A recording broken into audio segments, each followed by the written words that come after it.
Vous savez ce qui m'a frappé l'autre jour? J'étais dans un café et j'ai observé deux scènes en parallèle. D'un côté, un entrepreneur qui pitchait son projet à un investisseur potentiel et de l'autre côté, un groupe d'étudiants qui préparait un exposé.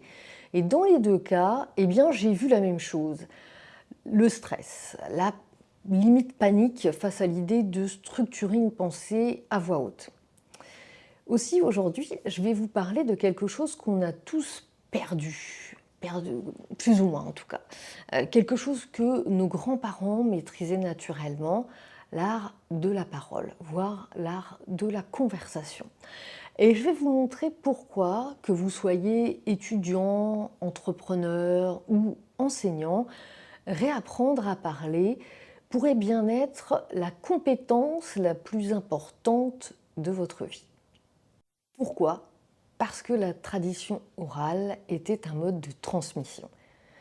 Nos arrière-grands-parents apprenaient à structurer leurs pensées en parlant, pas uniquement en tapant sur un clavier.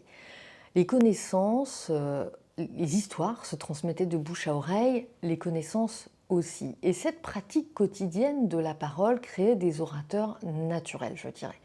Et qu'est-ce qui s'est passé? La tradition orale ne s'est pas perdue, elle s'est davantage transformée. Avec l'écrit numérique, les réseaux sociaux, les messages instantanés, on a changé notre rapport à la parole. Aujourd'hui, on communique par fragments. Des tweets de 280 caractères, des stories qui disparaissent en 24 heures, des messages de 3 mots sur WhatsApp. La parole continue d'exister, mais elle a perdu sa structure dans le quotidien, elle a perdu sa profondeur. Et le résultat, on ne sait plus parler parce qu'on manque d'entraînement. Alors, pas vraiment, on parle tous les jours évidemment, mais combien d'entre nous peuvent tenir une conversation de fond pendant 20 minutes sans bafouiller, sans perdre le fil, sans dire toutes les 3 secondes? Le pire, c'est que cette perte nous coûte cher. Dans la vie professionnelle, celui qui sait articuler ses idées clairement a un avantage considérable. Il convainc, il inspire, il mène. C'est un meneur. Pendant ce temps, des gens brillants avec des idées exceptionnelles restent dans l'ombre parce qu'ils ne savent pas mettre des mots sur leur génie. Restez jusqu'à la fin parce que je vais vous partager une méthode concrète pour transformer votre façon de communiquer et peut-être même vous donner les clés pour faire de la prise de parole un véritable avantage professionnel. Je suis Sandrine Gillet, journaliste, podcasteuse, entrepreneuse avec 20 ans d'expérience en tant que journaliste radio. Il y a 100 ans, évidemment vous allez sourire, personne n'avait de PowerPoint. Personne n'envoyait de mail avec des bullet points et encore moins avec des IA. Et pourtant, les gens savaient raconter, ils savaient captiver une assemblée, transmettre un savoir, convaincre une audience sans aucun support visuel d'ailleurs. Pourquoi? Parce que la tradition orale était un mode de transmission. Alors vous allez me dire comment on reconstruit ça? Comment on réapprend à parler? La réponse va vous surprendre, je vous dirai on commence par lire. Et là, vous allez me dire, attends, on parle de parole, tu me parles de lecture, exactement, parce que la lecture, c'est le terreau de l'éloquence. C'est en lisant qu'on intègre des structures de phrases, qu'on découvre des façons de construire une argumentation, qu'on enrichit également son vocabulaire et par là même sa pensée. On est capable de conceptualiser différemment quand on a le vocabulaire qu'il faut. Personnellement, j'ai écrit 3 livres et je peux vous dire que chaque livre que j'ai lu avant a nourri mon écriture et donc ma parole. Quand je lisais par exemple Marguerite Duras et le ravissement de Lolwestein, j'apprenais avec elle la puissance du silence dont je vous parle beaucoup déjà en radio et des mots qui ne sont pas dits. Quand je lisais Dostoïevski et le double, j'apprenais à explorer les méandres de la psyché humaine. Quand je lisais Stefan Zweig, j'apprenais l'intensité dramatique et la profondeur psychologique. Mais il y a plus important encore, écrire pour apprendre à parler. à construire sa pensée. Ça semble contre-intuitif, hein. Pourtant, c'est en mettant mes idées par écrit que j'ai appris à les structurer. L'écriture, c'est de la parole ralentie, c'est l'occasion de travailler vraiment le squelette de votre pensée, de l'organiser, de la clarifier. Quand vous écrivez, vous êtes obligé de répondre à cette question. Est-ce que ce que je dis a du sens? Est-ce que ce que j'écris a le sens que je veux que ça ait? Vous ne pouvez pas tricher. Vous ne pouvez pas compter sur votre charisme ou sur un geste de la main pour combler un vide dans votre raisonnement. Il faut que les mots tiennent ensemble. Vous ne pouvez pas compter sur un silence bienvenu parce que le mot ne vous vient pas pour que les autres le disent à votre place. Quand vous écrivez, vous êtes obligé de dérouler votre pensée jusqu'au bout. Maintenant, parlons concrètement. Pourquoi est-ce que savoir bien parler, bien s'exprimer, ça peut changer absolument tout dans votre vie? Eh bien, si vous êtes étudiant, c'est la différence entre passer inaperçu en cours et marquer les esprits lors d'un exposé. C'est ce qui fait qu'on se souvient de vous lors d'un entretien pour un stage. C'est ce qui vous permet de défendre vos idées en groupe sans vous laisser écraser par les plus bruyants ou si vous êtes une femme, tout simplement par les hommes. Si vous êtes entrepreneur, votre capacité à pitcher votre projet peut littéralement décider du succès ou de l'échec de votre entreprise. Vous pouvez avoir la meilleure idée du monde, si vous ne savez pas la vendre en 5 minutes face à un investisseur ou à un client, elle restera dans votre tête. Les entrepreneurs qui réussissent ne sont pas forcément les plus intelligents. Malheureusement, ça se saurait. Ce sont souvent ceux qui savent raconter une histoire convaincante.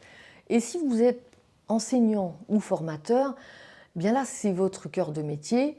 Vous transmettez des connaissances, certes, mais si vous ne savez pas capter l'attention de votre auditoire, varier votre ton, illustrer votre propos, tout ce savoir va rester lettre morte, il n'arrivera pas à destination.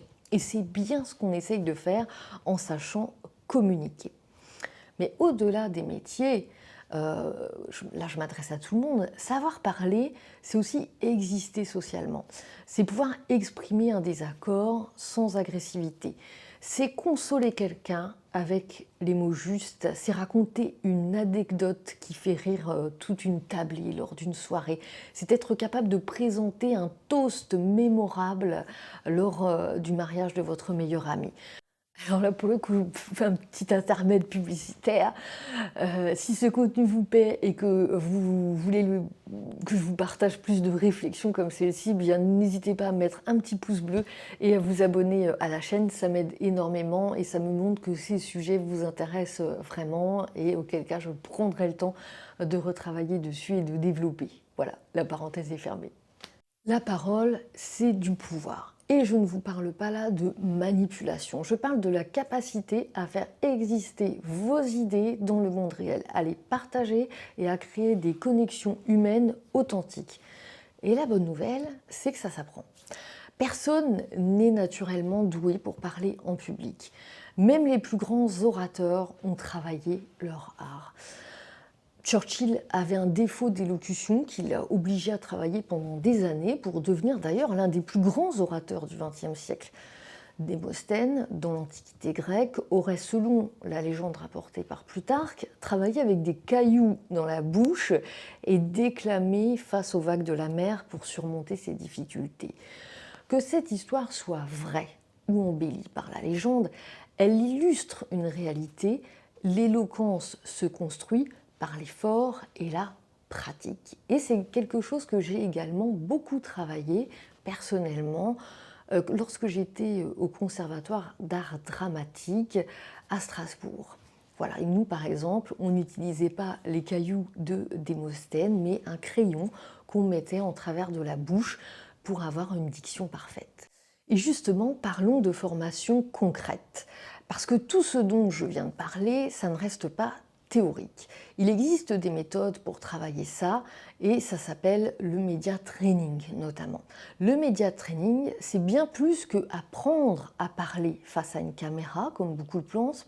C'est vraiment une approche globale de la communication orale qui vous apprend à structurer un message de façon claire et impactante, à gérer votre stress et également votre langage corporel.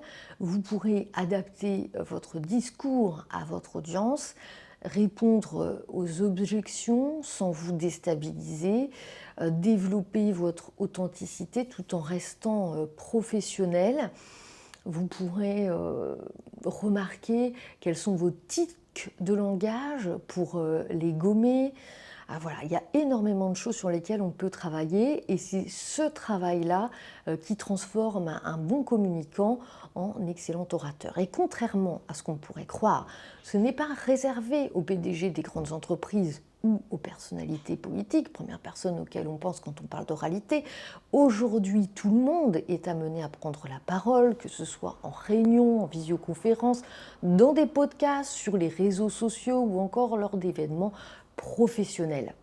Je suis de fait en train de développer une offre de média training justement en complément de cette formation au podcast que je faisais déjà précédemment parce que je vois tous les jours à quel point cette compétence manque et pourrait aider de nombreuses personnes, des gens talentueux qui sous-exploitent leur potentiel uniquement parce qu'ils ne savent pas comment articuler ce qu'ils ont dans la tête. Le média training, c'est comme un coach sportif, mais pour votre parole. On travaille la technique, c'est-à-dire la respiration, la diction, le rythme. On travaille le fond, c'est-à-dire la construction argumentaire, les exemples, les transitions. Et on travaille la présence, c'est-à-dire le regard focus, la gestuelle, l'énergie qu'on va être en capacité de développer. L'objectif final de tout ça, que vous soyez capable de prendre la parole dans n'importe quelle situation avec confiance et clarté et que vous passiez de « je stresse » à l'idée de parler devant 10 personnes à « j'ai hâte de partager mes idées » et à minima à être confiant en vous, vraiment. Et d'avoir cette capacité à porter le regard au loin sur vos interlocuteurs. Donc voilà pour aujourd'hui, on arrive au terme de cette vidéo et si je devais résumer tout ce qu'on vient de dire en une phrase, eh bien ce serait celle-ci. La parole est le pont entre vos idées et le monde. On a perdu la tradition orale, c'est vrai, mais on peut la reconstruire. En lisant, en écrivant, en pratiquant, en acceptant que l'éloquence n'est pas un don inné, mais une compétence qui se travaille. Que vous soyez étudiant en train de préparer un exposé, entrepreneur en train de lever des fonds et professionnel qui veut simplement être entendu en réunion, investir dans votre capacité à parler, c'est investir dans votre avenir. Maintenant, passons à l'action. Si vous voulez travailler concrètement votre prise de parole, si vous êtes intéressé par un accompagnement en média training, je vais mettre un lien en description où vous pourrez me contacter, que ce soit pour une formation individuelle sur mesure, que ce soit pour votre équipe ou simplement pour en discuter, pour savoir comment je pourrais vous accompagner, eh bien n'hésitez pas à me laisser un message et surtout commencez dès aujourd'hui, prenez un livre, prenez le temps de lire, écrivez quelques pages sur un sujet qui vous passionne, enregistrez-vous en train de parler, observez ce qui marche, ce qui ne marche pas. La parole, ça se cultive comme un jardin avec de l'attention, surtout du temps et de la pratique régulière. Merci d'avoir regardé cette vidéo jusqu'au bout. N'oubliez pas de vous abonner si ce n'est pas déjà fait et je vous dis à très bientôt pour de nouvelles réflexions. N'oubliez pas, je vous mets un petit lien en dessous avec la possibilité d'avoir un rendez-vous avec moi gratuit où on pourrait échanger très simplement de vos attentes et vos besoins et de voir si on peut travailler ensemble.